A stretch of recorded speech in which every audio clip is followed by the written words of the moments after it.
You got to decide who you're going to worship.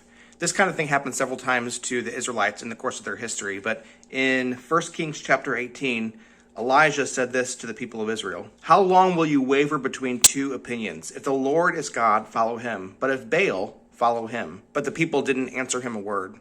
Baal was a false god that Israel sometimes worshiped because of the nations around them. And here's the thing, people don't typically think of themselves as worshiping false gods today, and yet, we've talked about this before, it certainly happens. Whether we worship entertainment, or some idea, or even ourselves, we worship false gods. So we're in pretty much the same position as the people of Israel. Elijah told them, how long are you going to waver between two opinions? If you think God is God, worship him. But if you think all these other things are worthy of your worship, worship them. But notice what the people of Israel did. They didn't do anything. They just stood there and didn't say a word. And I find that so indicative of how we oftentimes treat God today. We say we want to worship God, but then when it comes down to actually giving him our hopes, our dreams, giving him our life, we oftentimes just stand there. We try to walk the fence and actually hold on to two things at the same time. But Elijah's saying, if God's God, worship him.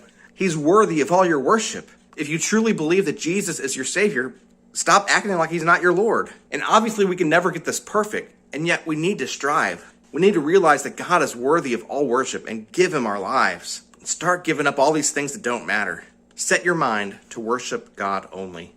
God bless you. We'll see you again tomorrow.